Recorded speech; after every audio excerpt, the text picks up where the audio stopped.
Guys, if you don't know it by now, what are you doing with yourselves? God damn it! We've got Patreon, the SLY Guy Podcast, where you get all the bonus content, early access to stuff. You know, the episode comes out early, you get the extra SLY Guy Podcast. You get more bonus content. We've got a new team behind the podcast now, so stuff's starting to ramp up. We're getting ahead of the regular episodes, and soon we will be like a load of dudes at a bucking orgy. We'll be coming everywhere, content bukkake all over the whatever. I mean, that's vulgar, and I'm sorry about that, but that's what you're getting on patreon.com/SLY Guy Podcast. So join the Revolution and see the bonus content, the new series we're going to put out. We're going to have some more vlogish content. We're going to have more video content. Just get on over there now, because if you don't, you'll be missing out, okay? Guys, you know the drill. This is not me. Like, I'm not here just talking out my hat. I'm not lying. I'm not spoofing. Like, I know a lot of comedians come on podcasts and just make up stories and talk shite. This is the truth. The SLY Guy Podcast is sponsored by Modest Beer. If you want to know more about Modest Beer, go to their website, www.modestbeer.co.uk, and then get whatever you want there. But you're going into the checkout and you want a wee discount, Modest are giving you 15% off for being a fan of this podcast. And that's what you can get at the checkout by using the code SLYPA15. That's SLYPA, kind of like the beer IPA, the Indian Pale Ale, except instead of I, because Sly rhymes with I. See what I've done? SLY PA, so SLY Pale Ale, and 15 for 15% off. Bingo. Bob's your uncle, Fanny's your aunt, and your parents don't love you. Modest Beer. I'm the SLY Guy. Hello and welcome to this week's SLY Guy Podcast. We have friend of the show and everyone's favourite corker. I don't know if that's the right phrase. Corker, corkian, cork dude, corko. Andrew Ryan. This was one of the most emotional podcasts I've ever done. There were some stark moments, there were some silly moments, some funny moments, and then two of the most ridiculous phone calls that we've had in the history of the podcast. But it's a classic, and if you just want this kind of, I don't even know what else to say. It was just silly. It was fun. You'll love it. So just get yourself a Ritz tea, get yourself a bourbon, pour yourself a wee cup of Earl Grey, get yourself a wee latte, and enjoy this week's SLY Guy Podcast with me and one of my favourite people, Andrew Ryan. Andrew. Dave Elliott. Welcome to the SLY Guy Podcast. I feel calm. I feel cleansed. Cleansed. Good. I'm glad you're back, because you're a friend of the show, and it's been a while. Friend of the show, friend of you. Yeah, a friend. You know what? And in a world of I suppose in a world of colleagues, it's nice to have friends in there too. Yes, comedy is a tough place for friendships. I'll be honest with you. Do you ever find in comedy you sometimes think people are your friends, and then something will happen and you'd be like, oh, that hurt my feelings. You could have told me about that. Do you know what it is? You find out who your friends are when you release a special and you see who posts about it. Yeah. See, that's a good one. That's who your friends are. Or I did this thing many years ago where I decided, which I thought they were my friends, and I decided, you know what, I used to look back on the messages. I was going through a period of my life where I felt I was making, when you make the effort with people, you don't feel it's the effort's coming back. And when I talk about making the effort, it's like checking in with the lads. Hey man, how you getting on? How was your week? How you feeling? And then they don't message you back. And then they go, oh, by the way, do you have any gigs coming up? And you go, no. Yeah, and also, but also there is a way where I would cut some people some slack in terms of people that have busy lives, but if you stop messaging people, see how many actually message you back first. And I think the older you get in life, the more your circle of friends will get smaller anyway, because people have busy lives and they have kids. And I'm fully aware of that. Like that, I take all that into account. But people who you're gonna go, I thought we were really good mates, and I kind of helped that person maybe when they went through a breakup, or I checked in with them, or I met them for a coffee and said, look, all's good. Try and keep yourself. And then you go through a bit of a tougher time, and you go, oh, where are they? Well, it's not that where they are. Do you know what?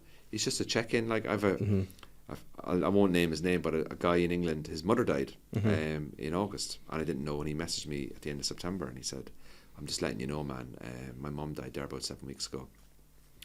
And the reason I wanted to let you know is because I remember you talking about your mum many years ago when she was ill, and I messaged him back, and I just, passed on my regards and all that. And then about 6 weeks later, I was sitting at home and I thought about him, and I thought it would have been maybe 3 months since his mum had passed now, and I know from experience that people go back to their lives.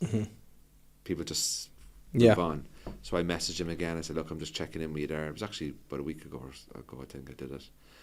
I know it's been a few months since your mum passed, and he said, you know what, you're the only one. Yeah. And I'm not trying to say, oh, look at me, aren't I amazing? I'm not. Like, it just came into my head, and I thought, I'll do that. And he said, yeah, look, we had a night for my mom and blah blah blah. And I went, oh, look, I'm just messaging you to let you know that I know exactly what happens. People move on with their lives, and people stop checking in with you. And I've been there myself, and I just thought, you know, it would have been nice just to drop you a message, say, hey man, I know it's your first Christmas now without your mom. Keep your head up.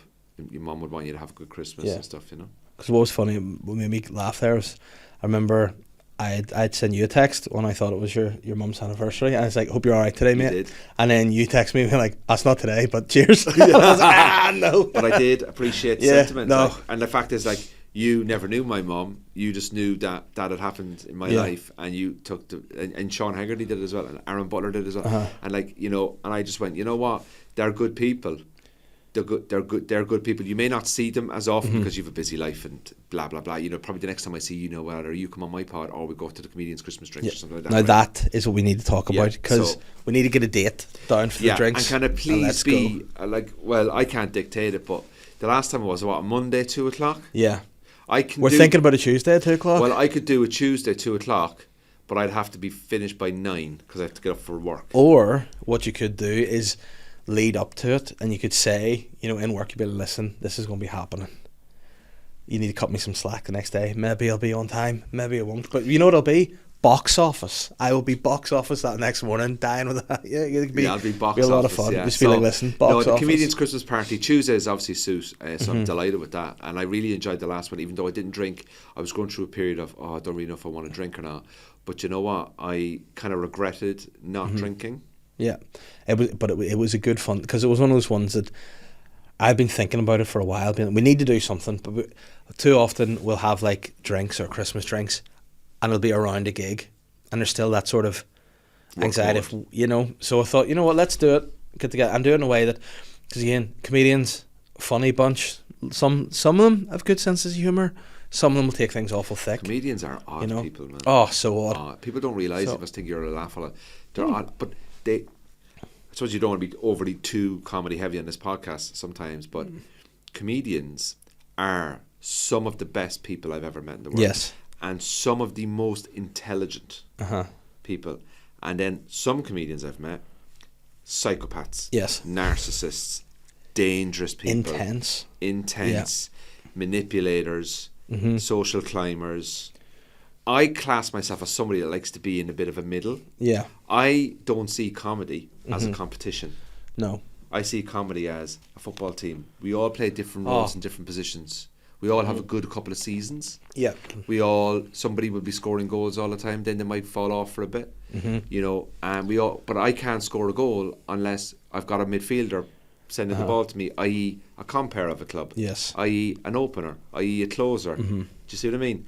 And I don't view anything like that as a competition. Whereas when I see people who are like that, I know myself from experience, this does not come back to haunt them. Like, for example, me and you did something yesterday, but can we say it? I'm not allowed to say it. Okay. But you can say it. I did something yesterday. I was an extra in Blue Lights, right? Okay.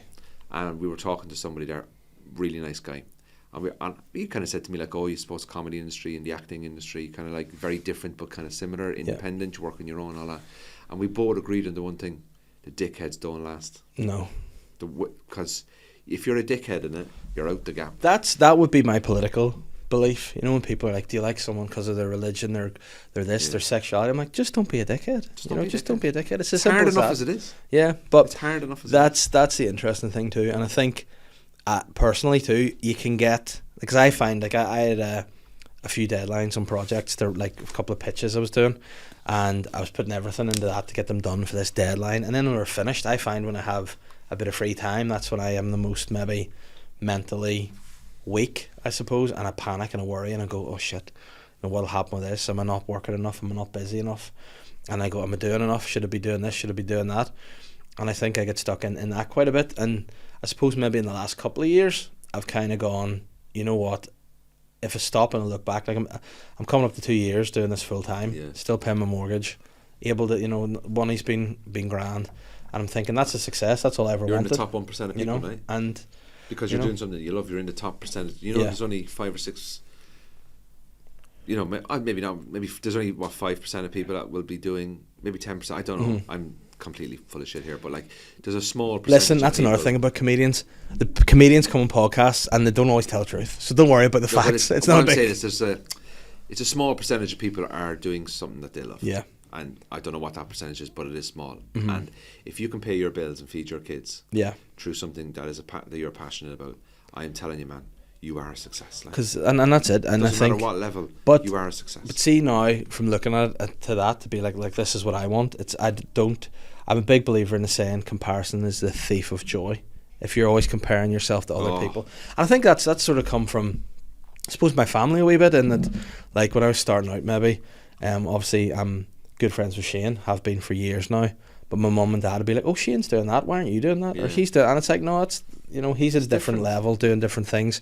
But you can't always compare yourself, because if you do and you're not doing stuff to that level, you're going to feel wick, So you have to go look. This is where I'm at now. And listen, one of my friends is comedy. This guy called Chris Kent, and he's just done an absolute massive tour across Ireland. He's brilliant. Chris And as well. I have never been so happy for a guy to finally get the recognition on this tour that he 100% deserves.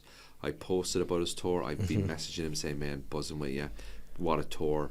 Fair play to you." Because when one of the good guys and I know how hard he's worked. Yeah. And I know how difficult it's been for him off stage, in terms of having to go back to work as an electrician to pay the bills, and to see him now do that gives me hope that it doesn't matter where you are in your life, in terms of when you're feeling you're coming up against a brick wall, your attitude and your ability to take your time and not be focusing on other people and what they're doing and what they're posting, and oh my god, this clip got me 250,000. I'm like, good, because if people are seeing that clip for the first time and they're getting introduced to comedy for the first time through your clip, that's going to be good for comedy clubs.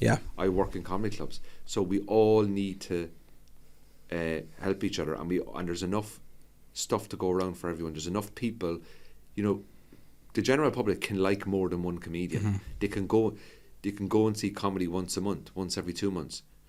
So there's enough for everyone. I opened for Shane at the Opera House. Honest to God, I did a post afterwards just saying what a wonderful crowd that he has that support him. And it's not me going, oh my God, look at Shane doing the Opera House. I looked at it and went, I want to do the Opera House. Why? Because he gave me the opportunity, and it's to see what this room was like. And he actually said to me, you should maybe try and do an Opera House. And I went, you know what? He backed me, and then he backed me in me taking a chance and doing the Opera House. And then he took me in to do his gig, and he said to me, oh, you really helped me by opening, and thanks very much for keeping to your time. And I went, he supported me and I supported him. Well, that's great. And that's what. And I really don't understand how people would look at that and think, oh, look at that guy doing all these operas. No, I think it's absolutely fantastic. Because it's like anything, it takes somebody to do something to maybe make you realise it's possible. Everything is possible if you have the right attitude and mindset. Yeah. And eventually too, I think too, though, like you say, obviously there's that sort of balance maybe with, like, so say for example, you have been you're an excellent stand-up. You like, if people see you in a club, they'll go, oh, he's hilarious, he's brilliant.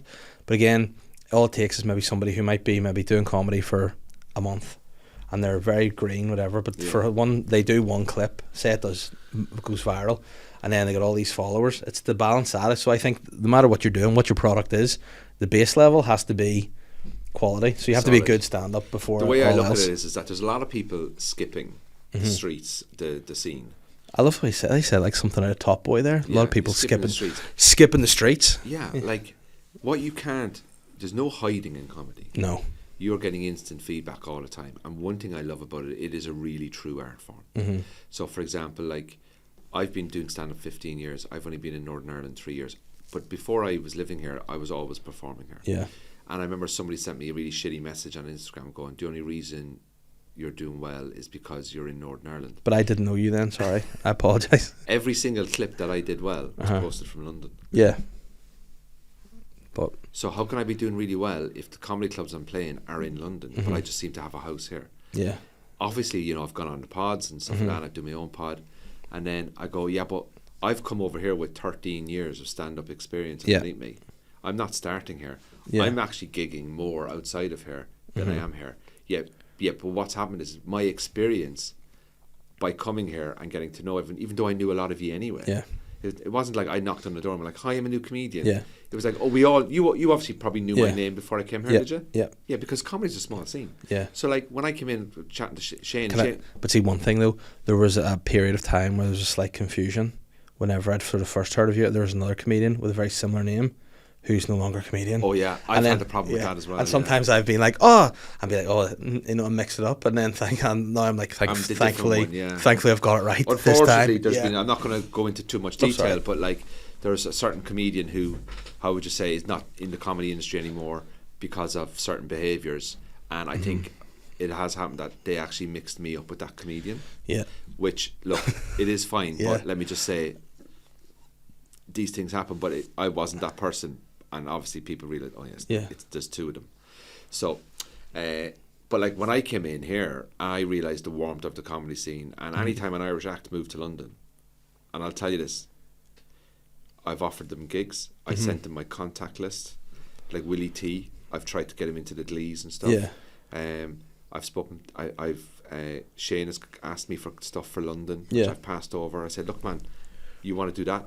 Yeah. This is how you do it in London. I know the scene. I know everyone. I still go over there. I'm there next week, doing 5 shows. I go over every couple of weeks, and I've had people from here saying to me, Andrew, how do I get into that club? Yeah. I'll sort that for you. Yeah. And then, do 'Cause you know what I mean? you And did that it- for me and as it- well, and yeah, like, appreciate I'm that. not against everyone progressing because people did that for me. Yeah. And when I came here, I was like, right, I'm going to be here. Everyone's going to think, oh, who's this guy? I've been emceeing the Empire since 2016, right? Yeah. Once every 3 weeks. That's actually the time that I stopped doing the Empire, so it's SLY. Was it? We've missed. Yeah. So we slid it, yeah. So we stopped doing it, you know. Yeah. But the thing is that when I came over, I think most people kind of knew who I was anyway, in terms of within the comedy scene. I think Yeah. I was known within comedy. But since I've been here, and the reason why I feel I've had a really good time, not just about being here and my clips doing well and stuff like that, is I'm not the biggest profile guy in the world. I'm a jobbing comic like you. Yeah. There's no real thing, there's no real difference. We all have our different styles and stuff, but it's like I've embraced the scene here, but I also wanted to come into the scene and add a bit of value as well and Yeah. say, look, I run a little gig down in Clandyby, which you've Yeah, done. it's a beautiful Comedian- gig, yeah. People are getting paid, you know. I've been guests on pods, you've been guests on mine, and it's kind of saying like, let's all work together. Do you know what I mean? And I like it here. I'm here, my partner's here, so I'm here to stay really. But I'm not someone that comes in and be like, right, this is how you do it. It's like, Yeah. if you know. But you I know. think because sometimes like there's the misconception that maybe it's quite cliquey. It's a boys' club here. not. It's about it isn't, you know. And I think if you come in with the right sort of attitude, you just want to go make people laugh, and your sound, you're embraced. You know, There's scenes in England that are very, very clicky. yeah. And one thing, and I actually know the scenes. I could actually Yeah. tell you the 6 or 7. Because you comics did. in I each remember scene. we were out for coffee one day, and you were telling, and I was just going, "That is so accurate." Like even that's how you would imagine it. And you're like, "And they're here, and they're there." And those Yeah. guys won't work with those guys, Yeah. and those guys look down on those guys. I know there's scenes in England that one group of comics have a WhatsApp group to slag off another group. Mm-hmm. That's disgusting. That's Yeah. toxic for people who are in this industry, as hard as it is. And you know what? If that's the way you were brought up to do stuff like that, I just don't have it. One thing that I rally against in life, and I think a lot of people will know me for this, and you probably might know, I really hate it when other people take advantage of other people. Yes. In whatever walk of life that is. Which is Whatever ironic because the other one that you got mistaken for was the opposite of that. yeah, exactly. Yeah. But my point is, I really dislike other people bullying. Maybe because I've been a bit of a victim of it myself in the past, and I've been a victim of stuff where people have gone to prison and stuff because of things they've done to me. Mm-hmm.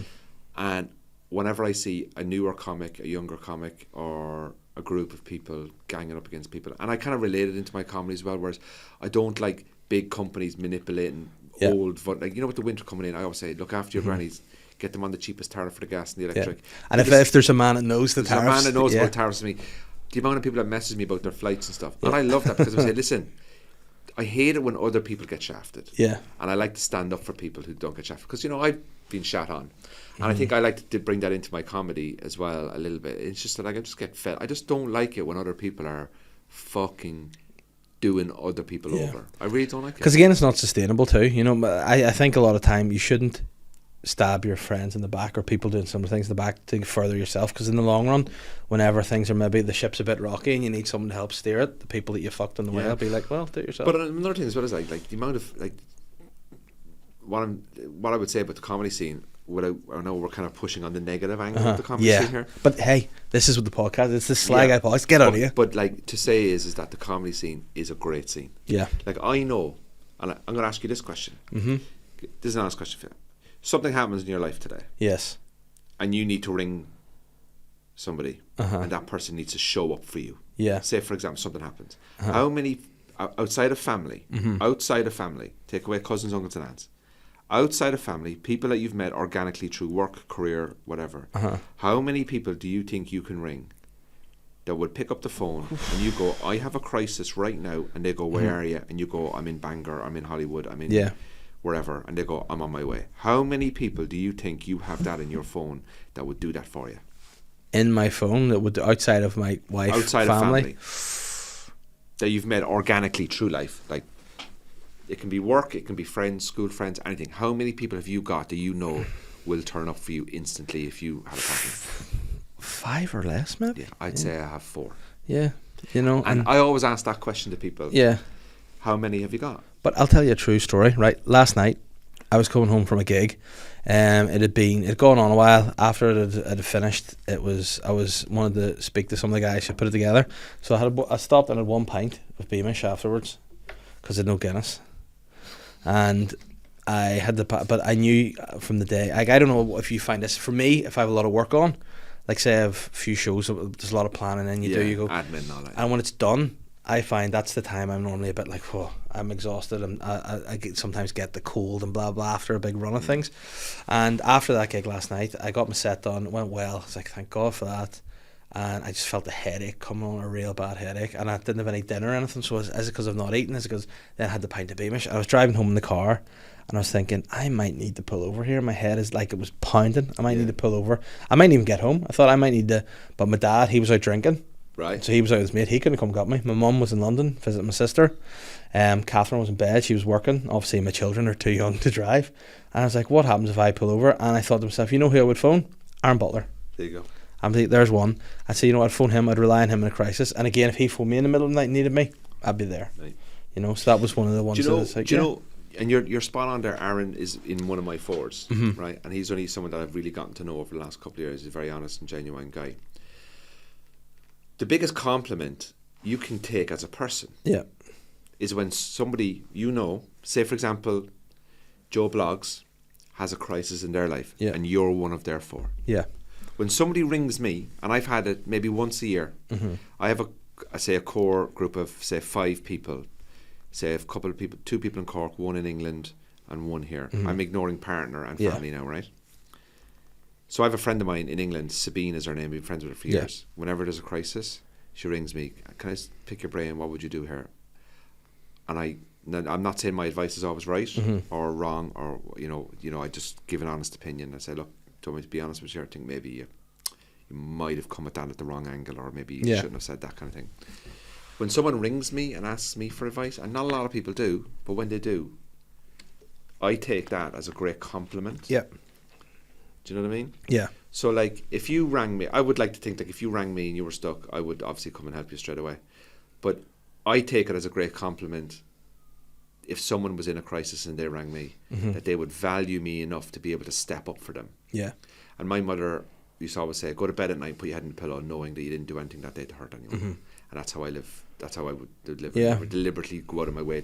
Inadvertently, things can happen, obviously, you know, in professional capacities and stuff. But But Aaron Butler is exactly one of them. And Aaron's rang me actually about something about a year ago. He said something to do with a filming of a thing, and he said to me, "What would your advice be here?" And I said, he said, "Yeah." He said, "Look, you know the scene in England. You've been working with a lot of comics. You seem to handle yourself well, in terms of your own business and stuff." And I just gave him this bit of advice, and he rang me back and he went, "You know what? You were spot on. I actually went in. I did a lot of your advice, not all of it, but I felt really assured and confident, and I felt $1 million as a person." Yeah. I'm not saying you're always right, like, but I just felt the fact that he felt, because that I think that's important as well. Yeah. Obviously, whether you're an act or whether you're this, whether you're that, above all else, if you took comedy away, you still have to be the person. You know what I mean? You still have to carry yourself in a certain way, have a bit of about you that people will be like, "Oh no, I can rely on him." I think that's a nice. Yeah, and also people knowing that they can rely on you is also a showing of you are viewed as a strong character. Mm-hmm. Yeah, you know what I mean. And I think if you are viewed as a strong character by other people, I think that's a great compliment to you as a person. Mm-hmm. So yeah, like I would say anyone listening to this, have a think. Who would you call in a crisis outside of your family or relationship? And I can guarantee you, it's always about 4 people. 3. I can never see someone will say 10. Our lives are too busy to have 10 of those friends. Because whenever you told me that, I genuinely had to think. I was like, and then I thought of some people. I'm like, if I phone, they wouldn't pick up. If it's a night, and I get obviously with whatever lives and time and stuff. But yeah, it was a hard one because I often joke with Catherine, and I say about her and her mum. I said, see if I was kidnapped, and the kidnapper said to me, "You have to phone one person on your phone, and if they don't pick up, you live." So I'd be like, well, if my life depended on ringing someone that wouldn't pick up, I'd phone my mother-in-law. Very rarely, and then she'll phone me back, yes, but never will she answer the first pick time. Up, and then that would be the one time she would. He's like, "Oh, she picked up, bye." It's always the one time you don't want them to pick up is when they always pick up. It's like the time you're catching a flight, you go, "This of all the days not to be delayed, this can't be the delayed one," and it's fucking delayed. Yeah. Do you know what I mean? It always happens on the day where you go, I really could do with no traffic at 11 a.m. and next thing you know, there's massive traffic. Yeah. It's always the way. What do you believe in terms of obviously we live in a world now where a lot of appearances are pushed on social media, things such as life coaches, gratitude, things like that. What's your view on like manifestation? Okay. Because I find, see if I'm going somewhere and I'm like, fuck, I'm in a rush, I hope I don't get the lights, I hope the lights don't, and then every time like I'm stopped at every light and I'm going, oh my god, I feel like I say to my sister a lot, my sister, a very intelligent, smart young lady, got all her affairs in order, much more reliable as an individual than I am. She's just bought a house there in London, which I said, great, that can be my base when I go over and I can get into it a bit more. Yes. But whereabouts in London did she buy? She's bought a place. She was in St Albans. That's where I used to live. Which was her flat, but she's moved that, and she's moving. I can't remember the name. I'll look it up because it's a funny. Near St Albans? Yeah, it's a funny wee name. So she's in Hertfordshire. Is it? I remember seeing it. Hold on, let me see. Welwyn Garden City. Hold on. High Wycombe. Let me see. There's the house that she's just bought there. So hold on, need to get on and see. What's she do with your sister? It's called Leighton Buzzard. Oh, Leighton Buzzard. Yeah. No, that's not London, mate. No, well, just outside it, isn't it? It's like a 45 So that's a wee gaff there. So she's got herself a nice. Yeah, Leighton Buzzard nice gaff, is above Watford. Yeah, left-hand side, but still what, half an hour, 40 minutes? But she said it's close to the train station and straight in. So Leighton Buzzard is a brilliant commuter place. Yep. So she's an army base in England as well. There's a big army base there. There you go. Then that's what she is. She is a captain. No, she's she's an accountant. So she's she commuting into London. Yeah. Okay. So that was it. She just got a dog there not so long ago. Husband?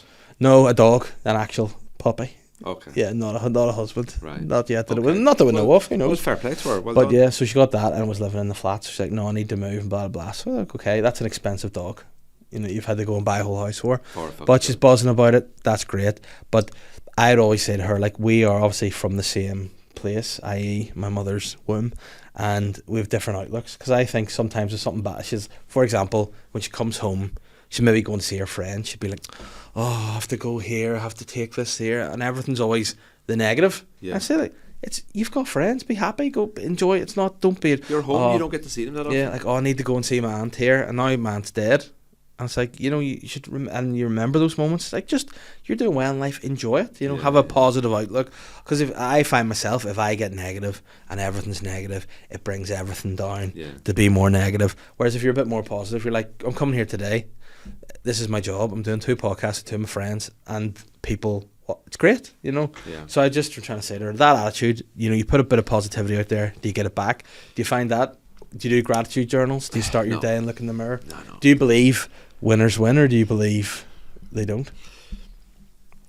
I have quite a strong belief on this thing, right? Mm-hmm. Just before we start, we do a segment on the show called Be Sly, where I invite my guests to give off about something. Is this something you maybe want to include in this? Oh, yes. Don't know if I've spoken about this before on another podcast, but this is my interpretation of the self-help, the art of visualization, positivity, negativity, the universe, the law of attraction, all that. I can see how it can benefit people in their heads, but I also believe there are massive parts of that industry that prey on vulnerable people. People who are lost in their life, in their love lives, in their careers. They're searching for something, and for $16.99 this book is going to give you the answers. No, it doesn't, because that book cannot take into account your individual circumstances. You see these people in England. There was one girl, she goes, why are people homeless? Just buy a house. Yeah. Why are you sad? Just be happy. No, you're sad for a lot of different reasons. You could be sad because of the impact of your childhood has had on you in your mid-30s. You could be sad because you're under pressure at work, your financial reasons. You could be sad because there's problems in your home, your problems with your parents. We are all different and we are all individual. Not one book is going to fix every single person, because if it did, it would have happened by now. And there was and word would have spread. And that book does exist, and it's available everywhere. It's called the Bible. Right. Christianity is the answer. What I think, and this is how I go about it, I try and break things into different sections, right? So, for example, if I wake up and I'm feeling bad mood, negative, whingy, moany, everything's shit, what's the point? Pissed off, kind of thing. I allow myself to be pissed off. Yes. I don't fight the emotion with this mask of positivity, right? Yeah. So what I do is, whatever I'm feeling, I allow myself to feel that. And when you allow yourself to feel something, it actually goes away quite quickly, I find. So, do I believe in positive thinking and negative thinking? What I believe in is that when you're self-employed and you do something that we do, I always used to worry about where's the next routine coming from, where's the next joke coming from, because you kind of have to pin these things out of pop pair. Where does it come from? And I always say to myself, well, it's always come before, so it will come again. Right? And you'll keep coming. And it'll keep coming, tell you why. But my point is that it will always come, and it'll come when you least expect it. If you force something, there's a good chance it won't happen. So, do I believe in the universe and the law of the attraction and visualizing your success? Personally, I don't. No. But I do believe in your attitude does have a part to play in how you do succeed. But I don't think it's the be all and end all. Yeah. It's like a grey area for me. Because speaking about bits, there's a couple of new bits that I'm working on. One premise is, it's all good as a phrase. That's, so many hard things. Oh, it's all good. No one uses the phrase "it's all good" if it's all good. You know, someone goes, "How are you?" and I'm like, yeah, it's all good. When really I'm if you ask me now, ask me genuinely, Derek, how I am at this moment in November in my life and where I am. Let me just ask me. How are you, Andrew, on this day, Wednesday, the of October or November? Okay. How am I 100% in all aspects of life? You know what? I'm in a good place, but I've a lot to do. I'm frustrated with a couple of things. I'm busy, which I'm happy with, but I'm also a little bit sort of down about a couple of things. But if you were to meet me for a coffee, I'm totally fine, but I am a little bit preoccupied. Yes. And the things that I'm down about, I can't control. But do you have control of the feeling of that emotion? So do you know I it? do. And you're like, I'm cool down about it, yeah. but I'm like, hopefully that'll get itself sorted out. There's nothing really I can do about it. So what one of these gurus would tell you to do here now is just be happy, just get on with it. I go, no, because I have a conscience. Yeah. And I care about certain things, and it's a natural reaction. So I have to balance it. But see where the magic of the guru's work. It's like if someone's like, do you want to do better in life? What you need to do is work a bit harder. That's like, but that's basic common. If someone does do a bit more, you're likely to reap a bit more. Do you know what I mean? If you sow a bit more, to bring in more problems. Yeah, but that's what they don't tell you. I'm an avoider of conflict, right? I'm Yeah. a natural conflict avoider, right? But when I get into conflict, I'm good. Yeah. Like I'm well able to stand up for myself. But You're like Daniel-san in the original Karate Kid. yeah, It's like it doesn't want conflict, but when it's there, he takes care of business. it takes care. Crane of kicks yeah. it. So, but what I like to do is I like to think I can preempt conflict. If you know what I mean. Yeah. I can see conflict coming, purely because when I was young, I was probably in a lot of conflict, and I can see the behaviours of other people. Yeah. So what I tend to do is I would withdraw from certain people and certain behaviours to put up a boundary to protect myself away from those people, which then comes with a sudden feeling of loss and a sudden feeling of, am I too harsh? Yeah. We always get very deep, don't we? I like very coming deep. on, I like coming on to you, but it's like, I suppose what I'm trying to say to you is that I do believe that you can't solve everything. You can't have everything perfect in your life all the time.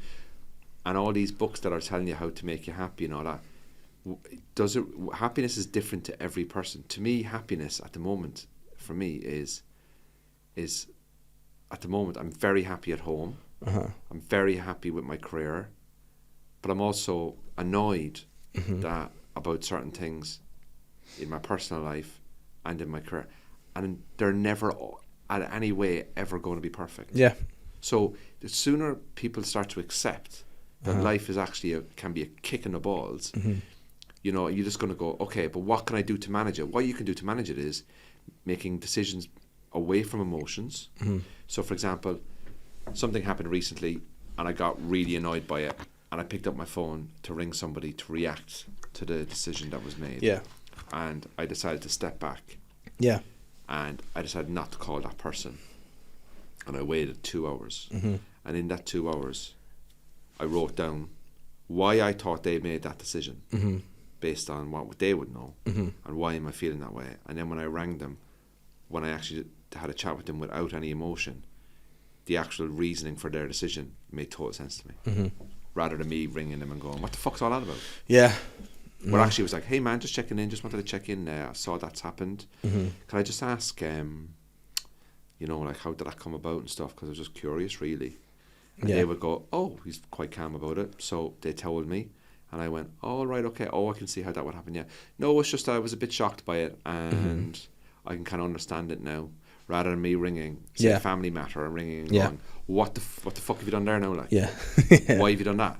Like, that's just, do you know what I mean? So I think I've actually started to take emotion out of a lot of decisions, and then you don't become as stressed because you've got to think practically, you know. Because I had something that was annoying me for about a week. I'd sent a couple of things off, and I was like, is there going to be any like acknowledgement sent? They're going to hear back. So I messaged the people who were the sort of in between almost. I was like, listen, has this been looked at by so and so yet, or what's the crack? And they were like, oh, they'll probably, you know, this sort of thing will take a while, probably not be till early December. So I was like, all right, I can get to early December without panicking about this and thinking, oh, am I going to hear this? And that was good. Now, something I do want to say on the book front, I bought a book recently. It's sort of a self-help book, but I just want to talk about it because I heard it discussed on a podcast and it made me laugh, the nature of it. So it was Arnold Schwarzenegger has a new book out now. I've heard about this. No, everyone should know, everyone listening to the podcast knows I'm a massive Arnold fan. He's probably my idol numero uno, as he would say. But the book he is out is called Be Useful, 7 Tools for Life, right? And he was on Mark Maron's podcast talking about it, and Mark Maron was like, why is it 7 useful tools for life? And Schwarzenegger went, because I had a page limit. So he was like, the publisher told me I've only got this amount of pages, because he said, I want the book to be relatively cheap, so like anyone can buy it, so about a tenner for the book, but I want it to be appealing for everyone. He was like, well, how many would you have? And he goes, how many do you want? I give you 100. It's like, but the amount that could fit into this book was 7.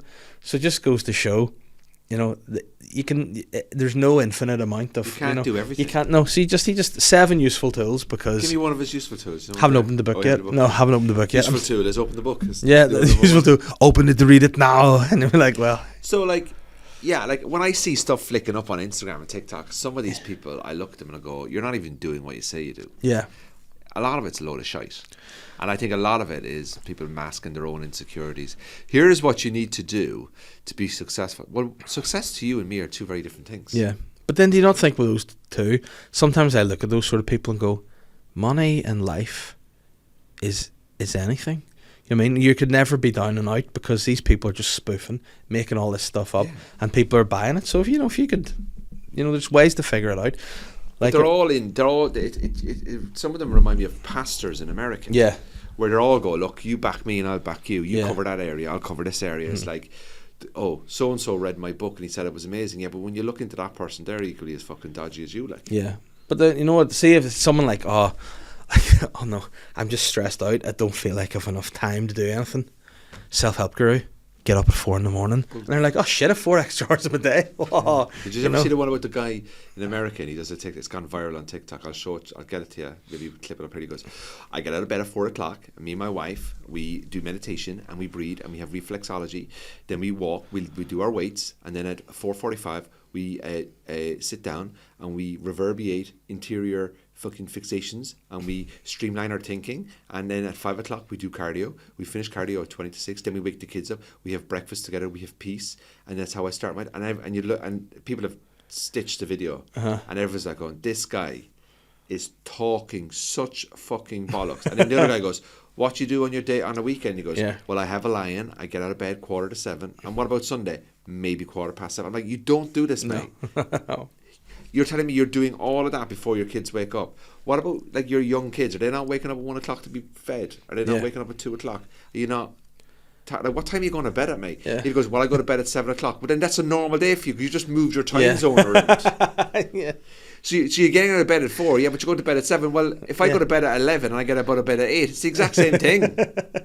Like, you know what I mean? Yeah. They're just buzzwords. Yeah, no, totally. And then today, because I've had a couple of late nights in a row there, so I'd say about the third or fourth late one, it's hard for me to get there. Normally I'm the morning man. I'm up bright and early, get the dog walk before the kids wake up, and then I'm there to help do the breakfast routine. But this morning, my 5-year-old came into me and she sort of woke me up and was like, "Daddy," and I went, "Yes, pet." And she goes, "Any chance? I have school to go to." And I was like, "Oh yeah, sorry." She's just like a wee mini, mini old woman. She'll come in and boss people around. She goes, "Daddy, you are far too lazy today." And I'm like, "It's 7:30. Give me a break. Let me get my thoughts together. Go, you and eat your breakfast, and I'll sort myself out." But like, it's been nonsense. Some of it's just nonsense. Like I get out of bed in the morning at about 10 to 5 every morning to go and do the radio, and like I don't go, how come you fit so much in? I'm fucking exhausted at 10:30. You could get a Zumba class and a cold plunge done before that. If you wake up at 3 a.m. I tell you, I normally crash around 3 o'clock. Okay. Is when I crash, and I probably might sleep for an hour. Mm-hmm. Cocaine. Do you know what I mean? I might sleep, maybe sleep for an hour, so that I go to bed then around 10:30, 11. That still gives me 5 hours, and that's me going, that's how I achieve. No, I'm fucking exhausted. Yeah. Yeah. Like, I'm not like lying to people like, and then after the radio I go and I do my meditation. No, I don't. I sit down and have a coffee and I'm like, for fuck's sake. I wouldn't trust my own mind if I meditated. I'd be sitting there and I think my mind would be, what the fuck are you doing? Go and do shit. You've washing to do. I don't get it. Yeah. No, it's like I might go to the gym tonight, but I'll probably I might go to the gym, say 7 o'clock, do 7 to 8, come home, and then I'm like, fuck it, I have to be up at 10 to 5 again tomorrow. And I'm very grateful to be able to. See, when you pump up, do you feel like you come back to your house and you're like, I'm too pumped up to sleep, or does it tire you? No, it tires me. Like, I mean, I'm someone that can sleep. Mm-hmm. You could put me in here with all the lights on and lie on the floor, I'd still fall asleep. Yeah, I love sleep. I think sleep. I think sleep is amazing. Tell me this: you're a big golf fan. Yeah, I'm a big golf fan myself. I cannot remember the name of the golfer, but he was at the Open, and he was, I think, a Slovakian guy.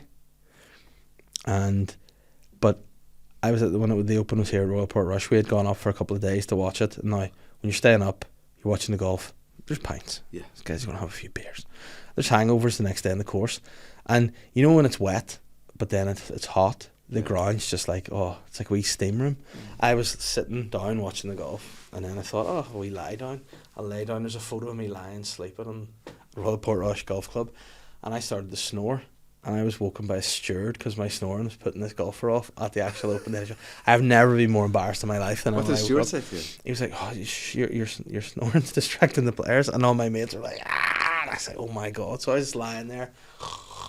And he's trying to play a chip shot just off the rough. And I wish I knew who it was because it would make the story much Slovakian better. guy. Yeah, he was he was Slovakian or Slovenian.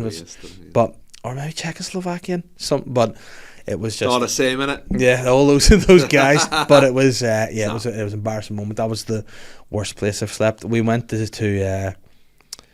there's a big game reserve in Longleat. We went to Longleat, and my wife was buzzing to go to Longleat and see all the animals, the wolves and the lions. yeah. I slept through the safari. Went on an open bus tour of New York. The first day we got to New York, I slept through that. I have just an ability to, if I can get into this position anywhere, You can get into this position. yeah, I'm done. I could sleep on a plane. I can sleep on a plane. See, even in the Sleep car, like that.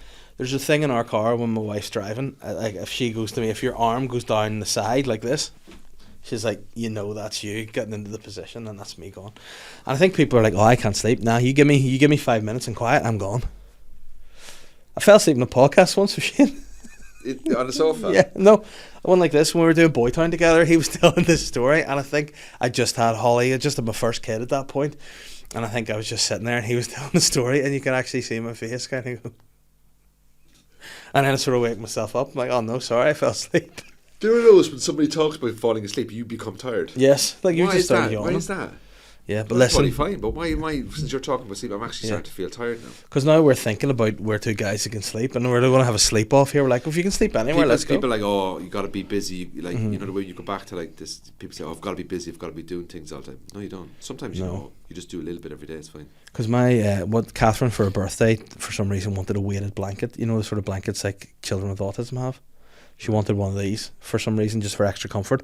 Now what I want to do is when I get these podcasts out of the way, I want to go and open my Arnold Schwarzenegger book and get under her wee heavy blanket. That's what I'm looking forward to doing. Well, there you go. Of an afternoon, some downtime and to relax. What time do your kids come back from school at? The wee one's not at school today because she's sick, so she's just with my Is she mum and sick? dad. She is, God love her, she's a wee sick bear.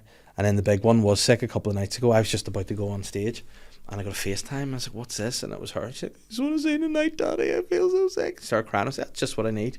I said, you know what, can you pause that? Daddy's about to go to work. Just think about someone else from Got to go in yourself.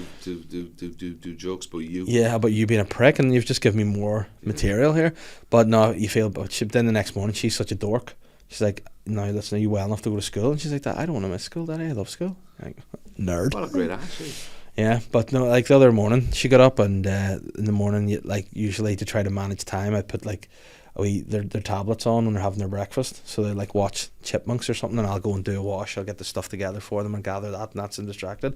She's like, Daddy, can I do maths instead? And yeah, just give her me maths book. Hey, This kid's gonna start earning stuff. Yeah, I'm thinking like Jerry McElroy. I'm like, how can I start to Yeah. profit off this little kid of I have a mine? nephew. He played against Aston Villa last week in England. Oh, nice. He's in the Cork City Football Academy, and he went and he played against Aston Villa in Birmingham on a bit of a tour they had. And I rang my brother and I went, well, how did he get on? He went, first game against Birmingham, played half game. He's a goalie. Played half game, did really well, some good saves, good distribution. Second game against Aston Villa, let in 3 goals, but did well. He's not tall enough for the goal, like, Yeah. it's not really you can do. And I said, how's he developing? He went, oh Jesus. My brother was like, oh Jesus, if he still enjoys it. My brother's like, oh look, just let him enjoy it, you know, if it works out, works out. And then I was talking to someone else and went, you man's doing well, and they were looking and goes, man, fucking 5 years time now, you could fucking pay the mortgages off. Yeah. Like, you know, like, you don't obviously want to look at it like that, Yeah. like, you know what I mean? But you're, in the head you're like, well, imagine if this actually worked out. Like Yeah. 2 kids out of every 100 like get it, like, you know what I Yeah, mean? because that was it. Like that is the investment. Like you look at Rory, you know, his dad was like getting him chipping on the Late Late Show, chipping balls into the His dad Tumble dryer? apparently worked in the pub yeah.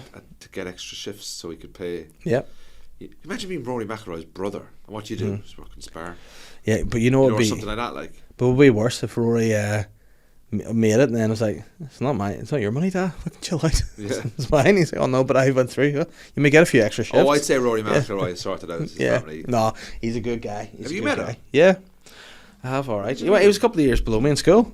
So did It you was. see him a lot? Yeah. There was a funny story about Rory in school getting a detention because he told the careers teacher he wanted to be a golfer, and she went, "That's no career in that, stupid, wise up." And then there he is. He was like, What was he like in school? well, I think he left when he was 16 to go and pursue this hobby of his. And How's that worked out? yeah, but I think it was one of those ones that everybody knew he was a prodigy. You know, everyone knew he was. There was something special. There was something, and like my school was very. It's a proper grammar school where you want to be a lawyer, you want to be a doctor, so people like myself just are there for the crack. You're there. You're there for the diversity. Yes, I'm just there to sort of make the quota up, you know. You're right. Look, we do have wrong uns as well. And then, but I think with Rory, because he wasn't maybe academically pushing himself because he was looking to do something else, they didn't know how to cope with that. Like, again, I left the school having had a great time, loved it, loved being at school, but I left wanting to go on and study criminology. There was no development of me as a person, because I never, like, as a person, yes, but as a student, nah, because if I could have gone down the vocation that I'm at now, or done some sort of creative writing or something, they were like, no, you have to go and you have to do a proper job, and you've got to be smart, you have to be a student, or you got to be a lawyer, you got to be a scientist. And I had single award science, you know what I mean? It's like, what was I going to do? So I don't think I'll ever be in the Hall of Fame in my school, but Well, fair play. You've turned out all right then. yeah, we've done all right. Speaking of, last time you were on the podcast, we just did a chat. That was the nature of the pod. Now I've got segments because Okay, let's do. we've had about the the motivational speakers Nice and the little like. chat. So now a segment that we like to do. I'll let you do this, and then we'll get a couple of questions, and then you must leave because it's that time. Oh So- yeah, I need to leave. Yeah. But we'll get you to do this phone call first. So the gist of the phone call is you will ring places. Right. And I will give you a character, right? So that you need, listen, this is your character now. You're going to phone a place. Today it's going to be a gym, okay? Yeah.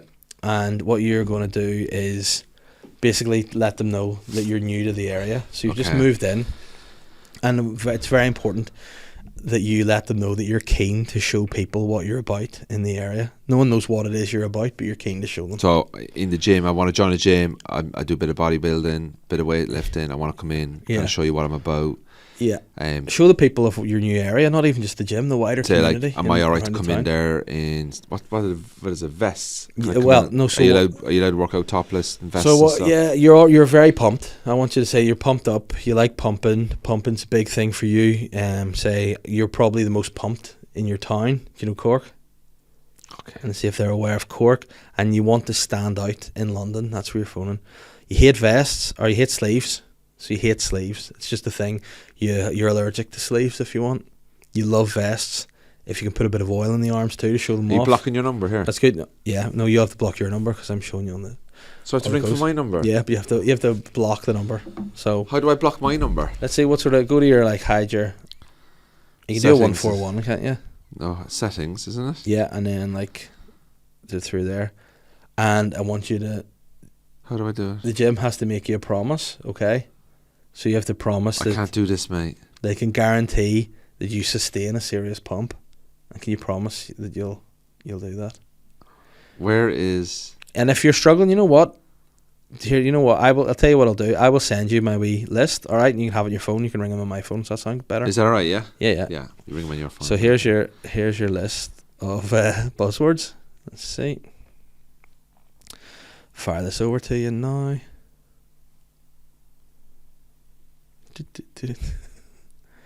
Right, there we go. There's your list of things to follow. Let me just get my na. Where even? No, I can't find it. There, phone.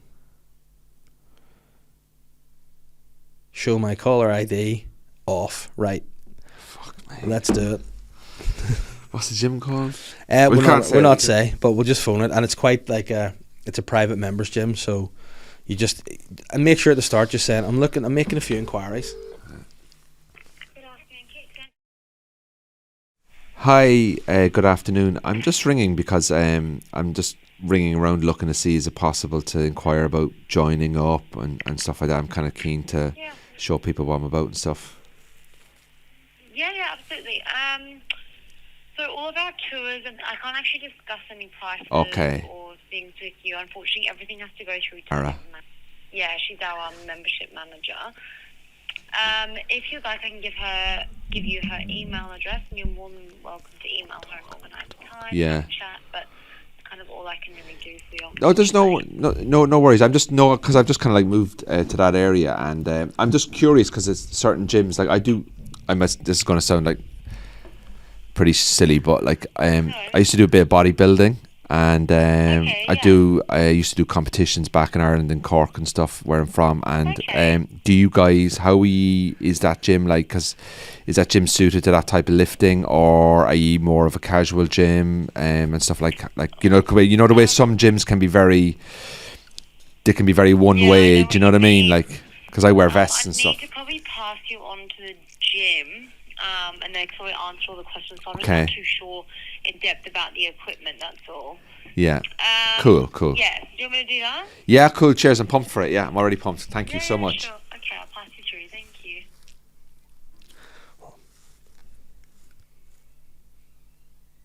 Right, you need to talk more about being pumped, wanting to be pumped.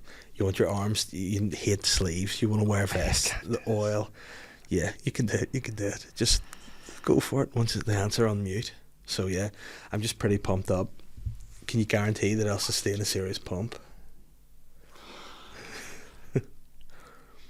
And then I want you to ask the guy what his criteria is. Like, what's your experience? Because I'm pretty pumped. And then, yeah. Oh, you're on mute. You're all right. Yeah, they can't hear you until they pick up. Hopefully they will. What's the name of the gym? I don't even know. But see if they don't answer in 10, we're going to have to ditch and go try it to another gym. Talk about being seriously pumped. Let's give them a 10-second countdown. 10, 9. Hi, so I just had a quick chat with the gym, and they said that they have equipment for heavy lifting and all those kind of things. Unfortunately, I can't really tell you too much more. You have to book a tour to kind of have a look and see if it's... I underappreciate that. I'll contact her, Okay. Thank Cheers, you so thank much. you, bye. Alright, bye. Dude, I can't do it, mate. That was very fun. Look how anxious you are. I can't do it. Oh, it's so much fun. Do you want to do another one? No, Miller. You're going to have to email her now, follow it up. I deleted it. I'm just looking to get seriously pumped and show people what you're about. It's awkward, isn't it? Oh, do me do one? Same thing, different gym? Yeah, you do it. Just see how it goes, if they do. Oh, and then we've got questions. Thank you for calling. To help us direct your call, please choose one of the following options. To speak to our reception team at Marleybone, please press 1. Okay, we'll do that. Let's see. So... Georgie, how can I help you? Hi, I'm just looking to inquire. I'm just new to the area, and I'm looking to scout out some new places to work out, really, and seeing kind of what you've got going. Yeah, amazing. Do you want me to transfer you over to someone from the membership team and they can talk to you? Yeah, that'd be great. Yeah, thank you. Yeah. Just give me 1 second. What was your name? Sorry? What was your name? Dino? Dino. Give me 1 second, Dino.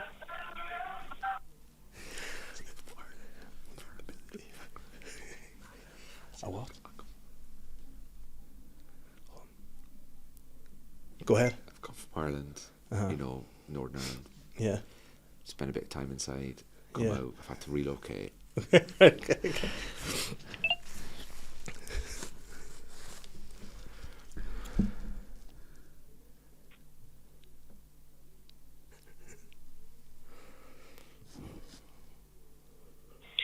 Hi, Dino, are you there? Yes, hi, how are you? Yeah, I'm just going to transfer you over now. Okay, thank you.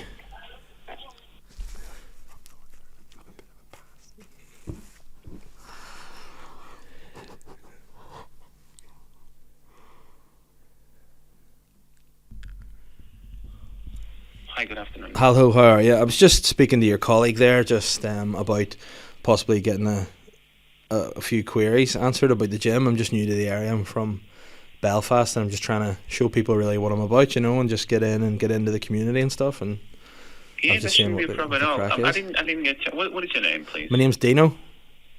Dino. Yeah.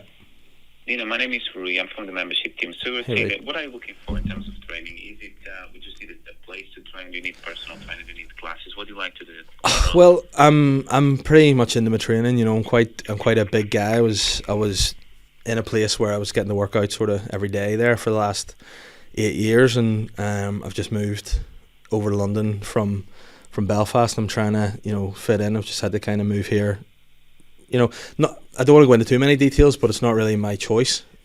But I'm just looking to get in somewhere and just lift weights. Sure. Just get, because I'm big. I'm about 120 kg. I'm big in my lifting, squats, deadlifts, hack squats, that kind of thing. I just want to keep getting bigger if possible. Yeah, sounds good. Yeah, you definitely have all of that. So you have lifting platforms, all the free weights that you can use, ABXR as well. Just so you can understand what our club is about, I can just give you a quick view of what we offer. Do you need to know what I'm about as well? Say again, sorry? Do you guys need to know what I'm about? No, absolutely not. All right, okay. No, sorry. A little bit, cool. Absolutely not. I just need to understand what is it that you are looking for in terms of training, just to make sure that you inquire with the right place and we have everything that you need. PBs, really. I'm looking. That's personal best, deadlifts, things like that, Yeah, records. perfect. Yeah, so if there's something that you need, just general weightlifting and weight training, then we have all of that in the gym to cover that. When are you looking to start, ideally? And how many members do you have, sort of, in the gym? Is it? We don't have a number of members to give you. All I can tell you is that we're still accepting new members. I don't have a number to give you. Do you accept the member? Yes. Say again, sorry? Do you accept the member, a new member? Yes, so at the moment we have new applications for members. The reason why we work the way is because we have limited capacity. So we sometimes have waiting lists. At the moment we have waiting lists for some of our options, such as the student one. For all the other options, there's still slots available. So it shouldn't be a problem at all. Okay? So you have a limited capacity? Do you? We do, yes. We have limited capacity because... I don't believe in that, man, I think... I don't believe... I look to just go past capacity, if that's possible in the gym. Like, keep lifting, keep putting the weights on, put the plates on, and go for PBs. Mm-hmm. No, that shouldn't be a problem. That shouldn't be a problem at all. So, when are you looking to start, and is it beneficial for you to come and have a look at the space, or is that important for you? I need to just check with my probation, or my wife, to see if I can get in next week sometime, but at the minute, I'm not sure on timings, really. Yeah, that's fine. So just to give you an idea, we have pretty much everything that we described in terms of equipment that you need to train. When you come in and see the club, you'll make sure that you have everything that you need. Just to give you an understanding of how memberships look like, we have memberships that go on a monthly basis or on annual basis. The monthly memberships, they start at £210 per month, 210. For full access, and then we have also option to go for something that is an annual membership that works out slightly cheaper. See, the full access, does that mean can you go to the kitchen and stuff with full access? Can you say again, sorry? Can you use the kitchen facilities if you have full access to the club, or is that? Yeah, you could if you had a kitchen, but we don't have one, so I'm not sure. How do you get lunch? Exactly what you're referring to. Say again, sorry. How do you have anything if members want to feed themselves? Yeah, so inside the club we have Join the Juice. Oh, juice? Join the Juice, the cafe. I don't know if you're familiar. So you have something if you look into. Do they have proteins? They do, yes. Do they sell steaks? They do. I'm pretty sure they do. Yes, I'm pretty sure they do. I'm not entirely sure what they have on their menu. Can I actually get an email address even just then? Because I'm feeling like I'm interested, but I just have a list of things, and rather than keeping you here wasting your time, I'd like to just maybe put it in writing to just say like I need, hack squats. I need at least maximum 400 kg plates for deadlifting and things like that. If I put that in the email, it's possible. What do you mean? What do you mean? Put that in the email? The list of equipment that we have? Yeah, no. I need. Come in and see the club? No, I need to tell you what I need. I need to. I see. I have a list, so I don't want to just make things awkward or strange. I just want to tell you what I need, and then do an email. That's probably the best way, so you are on the same page. Yeah. So what's your? You can email me. Okay, I actually don't have a pen or a paper here, but could I give you my email address? What's your email? Yeah, of course you can. What's your email address, please? My name is Dino7812@hotmail.com. So, D for Delta, E for Echo, N for November, O for Oscar. Yeah. Is that correct? Yeah. And the number, what was the number that you said after Dino? Sorry. 7187. 7187. Yeah. No, 7127. Sorry. 7137. 37. Yeah. Okay. Got it. Yeah. That should be us. You said Hotmail or Gmail? Hotmail or Gmail, I've got two. are you giving me? Hotmail. Hotmail. Because I am going to be a Hotmail when I join this gym. That's for sure. Say again, sorry. I will. I made a joke. I was saying I would be a Hotmail if I joined the gym. It was a silly gym joke. Sorry. I hope that's the case. Right. So is it hotmail.co.uk or hotmail.com? Com, please. Hotmail.com. Perfect. Yeah. So what I'll do is I'll send you a quick email just to at least describe what sort of membership options we have. Yeah, private. Please feel free to ideally. ask any questions that you might have. We just go from there. Okay. Okay. We're gonna arrange a time for next week if you think it's suitable for you. Okay. Yeah, and you just go from there. That's Okay. great. Thank you. Cheers, night. Thank you so much for your time. Bye. Speak to You soon. too. Bye. Oh, there we go. Dave, I couldn't listen to that. No. He is fucking. I couldn't cope with that. Yeah. You drove him. Yeah. He was like, I want to lift. Like, he goes, what do you want to do? PBs, personal bests. But Matt, you didn't hear that. I bit found that very difficult Did to you- listen to did you 'cause hear it's so awkward. Did you hear the bit at the end? Yeah. He was like, "What's your email address?" I was, it's Dino6182 at hotmail.com. He goes, "What was that?" It's Dino7143. He just kept changing the numbers. But he knew. Listen, Andrew, sit down 2 minutes, close the door over. Couple of quick questions, then I'll let you go. Is that all right? The people have been in touch. They want to know what's happening with you. Oh my God, I feel bad. That poor man's taking a lot of time out of his day to talk We need to to an make sure ex-convict. that this man's identity is protected as well. Yes, it'll be protected. And if it's not, we're done. Oh, cool. We're done. We're done.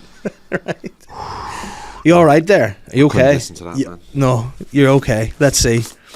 Ask me questions. Andrew, have you heard any more back from the airline regarding the late flight to London a few weeks back when you got off? Also, what price increase has fucked you off the most lately? Okay. EasyJet rejected my claim because they said I didn't land in London, so therefore I wasn't on the flight. So how could I be delayed? So I've disputed it with the aviation centre. So I'm actually in a claim process at the moment. So you can't discuss it Can't legally. discuss it. Joe wants to know which Irish household names are you most surprised that are largely unknown in NI? Murphy. Like no, not just general names, like people who are household names in Oh. the Republic, like Hector, the two Johnnies, Yeah. George Hamilton, John Creedon. Like Ryan Tuberty, people wouldn't know up here. Really. What was the deal with him? Is he a wee bit under a cloud at the He's minute? gone. No, he just No. resigned, and RT had a bad financial situation. They didn't manage their money right, and obviously, it's fucking toxic in there. He's taking it to the bank. Well, Tuberty. he's earned what he's earned. It's his Yeah. business. He's good. He was good though, wasn't he? You get what you can negotiate. Like, it's not a. Yeah. everyone You know what does- I'm looking to Everyone negotiate? does that in life, so I wouldn't really blame him. I'm looking to negotiate some PBs. So I'll let you go and I'll get to the gym, do some pumping myself. That's You can go to sleep. Absolutely wild. I Yeah. can't believe that happened there, man. I was mental. I don't think I've ever had a reaction like that. Someone just want to leave. I just find go. stuff like that awkward, like, because it's just like, it's just awkward, mate.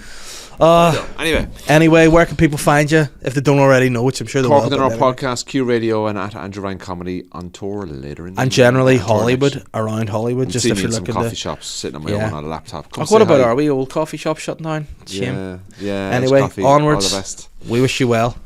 Slán. Take care. That was great. Well, Dave. come back and look down here. I'm the sly guy.